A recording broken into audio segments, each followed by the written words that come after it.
you today? Good. Okay. David, my name's Bruce and I'm here to assess you on your recognition for prior learning request, and we're dealing with Unit of Competency BSBD IV301A, Work Effectively with Diversity. Is that your understanding? Yes. Right. Now David, we've got three assessment tasks, three parts to it. The first part is a true or false questionnaire. Second part is multiple choice questionnaire. And the third part is a case study. And I'd like you to use the special laptop that we've got for you here to record your answers. It's an anti-glare laptop which helps you with not getting headaches and things like that, which you've requested, and hopefully it'll work. We're also in a fairly dimly lit room, which means that it's fairly good in that regard. Okay, now we're going to record your answers, so just feel comfortable about dealing with this, and if you've got any questions about anything that's raised, just interrupt and we'll see how we go. Okay, now at the end of this I'd really like you to give your open and honest assessment of the assessment. Give me your feedback as to how you feel it went. All right, do you feel ready to start? Yep. Okay, now we've got your computer there to put in the answers. Let's deal with part one. True or false? It's okay to make a racist joke at work if everybody laughs. False. It's important to respect the cultural differences between people. True. Organisations must resolve disputes related to discrimination within the organisation. A commission or ombudsman can only be involved in disputes that occur outside work. False. Right. It's against the law to pay an employee a lower salary due to their gender. True. It's okay to ignore the application of a candidate of legal working age because of their age. True. Right. Okay, thanks David. That's part one. Now we're going to deal with part two. This is a multiple choice question, and to help you with this, I'll read out the multiple choice questions, and if you want me to repeat them, just say so, because there's a lot in this.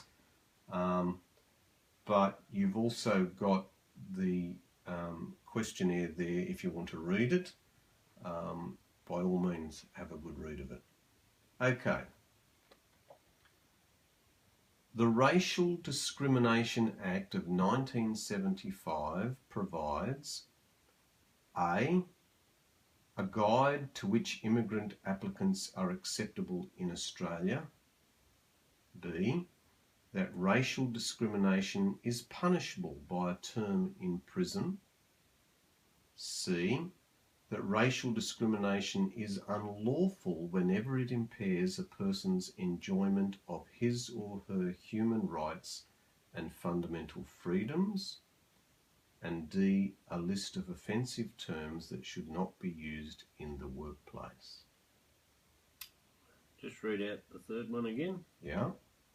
The Racial Discrimination Act 1975 provides that racial discrimination is unlawful whenever it impairs a person's enjoyment of his or her human rights and fundamental freedoms. Yeah, C. C, okay. Thank you. Now, have a look at question 2, and I'll read it to you. The Racial Hatred Act of 1995, pardon me, A, forbids people from complaining about racially offensive or abusive behaviour unless it is in public. B, aims to strike a balance between two valued rights, the right to communicate freely and the right to live free from racial vilification. C. It lists reasons for hatred between nations. D. It forbids vilification between countries belonging to the British Commonwealth of Nations. I think B would be the best one. B, okay, thank you. Question 3. The Sex Discrimination Act of 1984 works to A. Promote equality between men and women. B. Ensure men and women have similar but not equal opportunities. C. Publicise sexual harassment issues. And D. Improve family benefit payments. I think A would be the best one. Right. Question 4. Now there's a bit of a typo here. Instead of E, F, G, H on your sheet, it should be A, B, C, D. So I'm going to read it as A, B, C, D. Okay. Sorry about that. Right. Legislation that covers equal employment opportunity aims to make sure that A.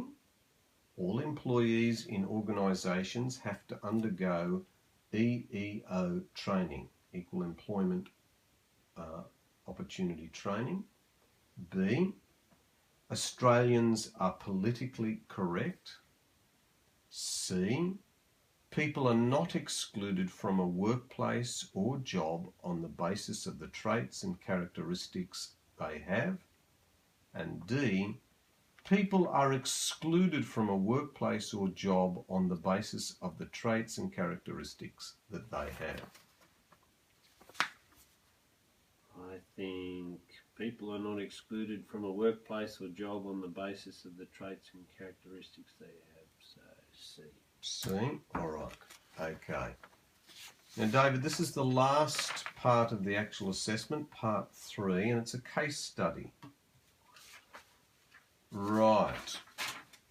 Now, you've read the case study. We've given you some time to read it prior to the assessment. You feel okay to proceed? Yep. Okay. All right, I'll read it and just soak it in again. There are 4 questions that arise from this case study. Kate has one artificial leg that sometimes causes her pain when walking. Kate was looking for work and decided to get a job as an IT administration assistant. The disability does not affect Kate's work tasks in any way. When Kate started the job, the manager did not include her in daily team meetings, as it required all staff walking up a flight of stairs to the meeting room. This was not possible for Kate on a daily basis. The manager also stopped Kate from greeting clients as she walked too slowly.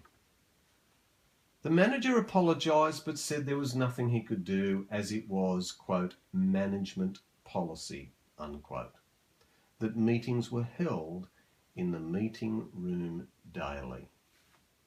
David, first question, is the manager complying with the Disability Discrimination Act? Could you explain your answer? No, the manager's not complying with the Disability Act. It's up to the manager to provide a means to let Kate in on the meetings, so be it a lift or move the venue somewhere else. And as part of her work role, she is required to talk to clients, so the manager really has no right to prevent Kate from talking to clients either. Right. Nothing else you want to add to that? No, that's it. Okay. Okay, David, question number 2. Does the manager have the right to stop Kate attending meetings and stop her meeting clients? Why or why not? Well, it's part of the Anti-Discrimination Act that the manager can't prevent her from doing what is her role in her job, and that is to meet clients and to participate in meetings. Right. Okay. Anything else you want to elaborate on? No. Okay. All right. Question 3. What can Kate do about this situation? She can talk to her manager or go even higher up if need be to a senior level. And if nothing is done, then she can appeal through the Equal Opportunities Act. Right, okay. And the last question in this part, what are 2 likely outcomes of a complaint? Either she'll be successful in her complaint, or if not, the manager will be subject to some hefty fines. Right, okay. Anything else? No, that's it. All right. Now, David, now's the opportunity for you to comment and give feedback on the assessment process and suggest anything that we might be able to improve. You've dealt with 3 parts to this assessment. Do you feel that the assessment covers the areas that you're strong in? Yeah, I think so. I appreciate the low light and the providing a computer that is a low glare computer, and yeah, I think you've been very understanding of my situation, as English is not a strong point with me, so I appreciate you explaining the questions and talking slow and explaining things through. Thank you, David. Very good. Thank you.